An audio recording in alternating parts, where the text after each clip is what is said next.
been straight poker in most of the recent videos, and I figured it's been a long time since I've taken you to a nice city spot. This is one of them. There are a variety of these artistic stairways throughout San Francisco.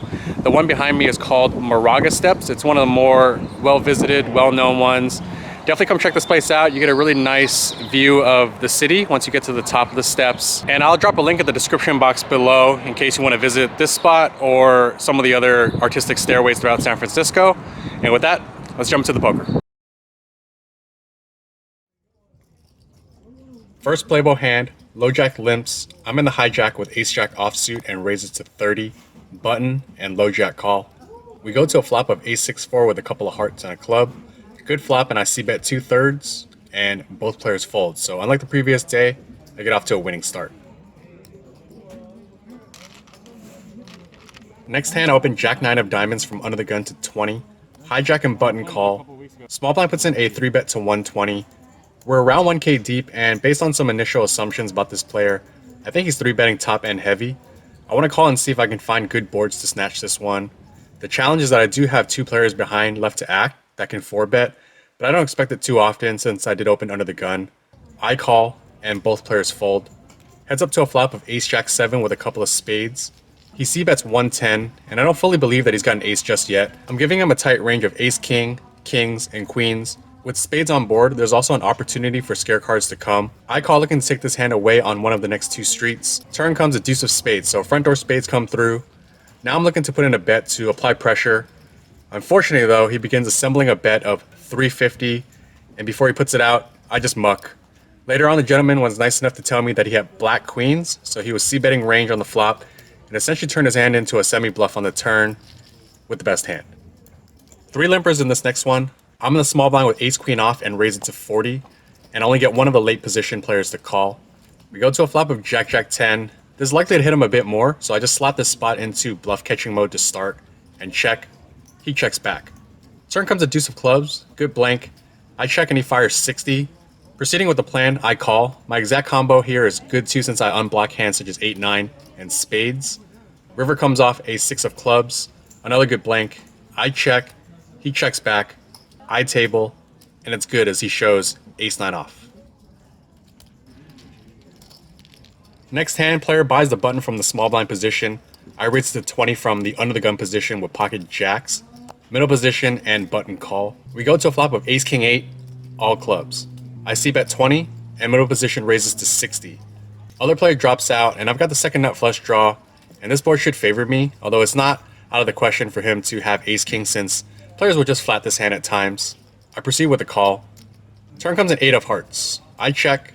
He fires 80, and getting a good price to draw and potentially take the hand away on some rivers, even if I miss. The problem with continuing is that I don't think he's bluffing. It feels like he has at least clubs, or maybe even a hand like ace 8 or king 8 suited. I decided to just fold, and he was nice enough to show me his hand, 9-10 of clubs.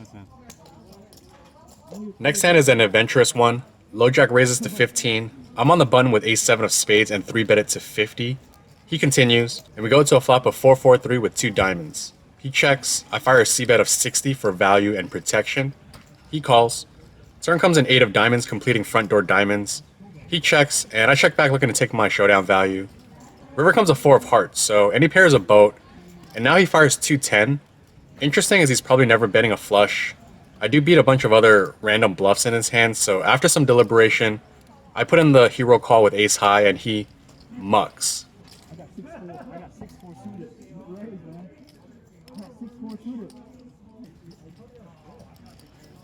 Next hand, I pick up 6s and call a raise. Play on the hijack 3-bets to 100. Folds back to me, and before I decide to act, he proposes a check down. I rarely do this, but he's been friendly and is a supporter of the vlog, so why not? He shows pocket kings, and the run out comes jack high. I don't get there, and he scoops.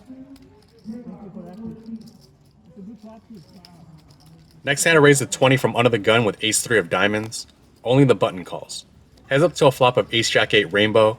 Top pair, range advantage, and backdoor diamonds. I c-bet 20. He calls.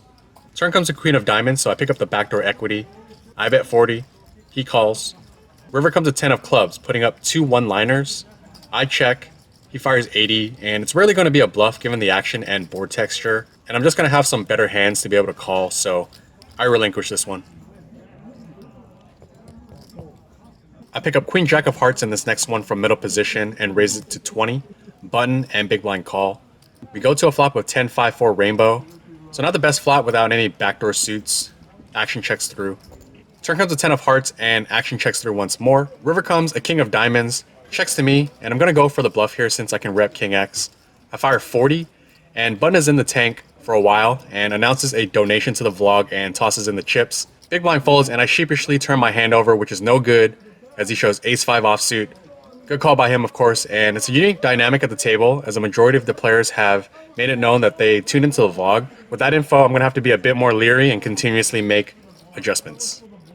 Next hand, I raise it to 20 from under the gun with ace-deuce of diamonds, button, and big blind call. We go to a flop of ace-5-3, 2 clubs and a spade. Checks to me, I fire 40, button calls, big blind folds. Turn comes a 3 of diamonds. I'm going to keep firing on this card. I don't want to give him free looks at the river against hands such as club draws, 4-6, and 6-7 especially since a 4 is dirty for me. I bet 80 and he lets it go.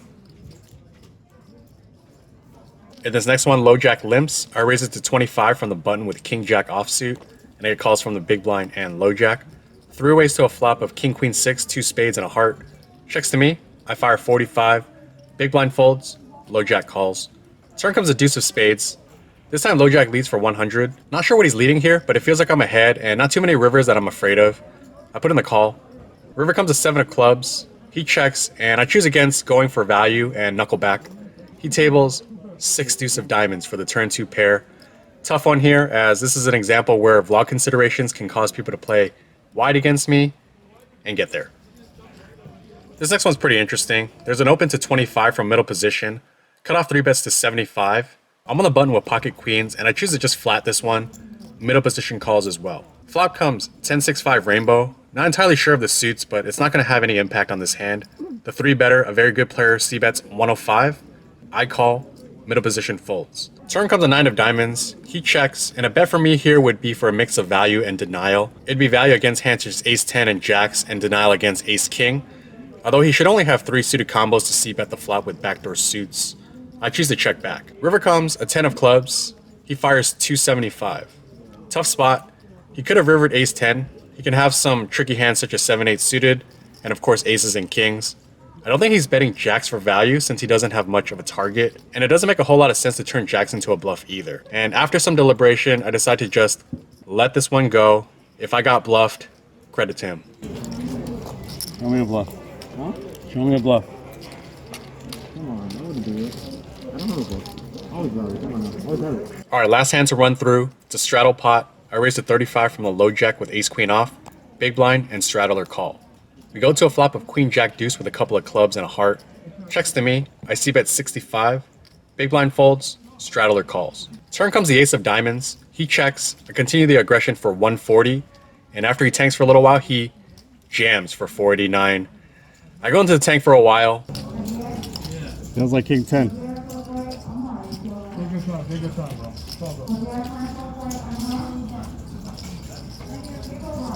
And after a few rough weeks in poker, the wheels have officially come off. Alright. I'll pay you off, it's fine.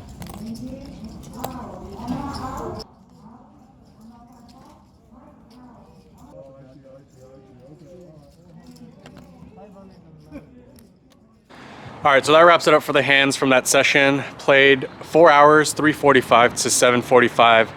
Got in the game for $1,400, out for $353, so book yet another loss on the vlog. Minus 1047 in that one. And that last hand really was the last straw in terms of how I felt about poker in that moment. Just been on a really poor downswing. And that last hand is one that I can get away from when I'm playing much better. Didn't get away from it, and that was a sign that I needed a break. And we're now into April, feel more level-headed after some time off. I've played a couple sessions, some of which you'll see in upcoming vlogs, and we'll continue to make some content going from here. And with that, thanks for the support. See you guys on the next one.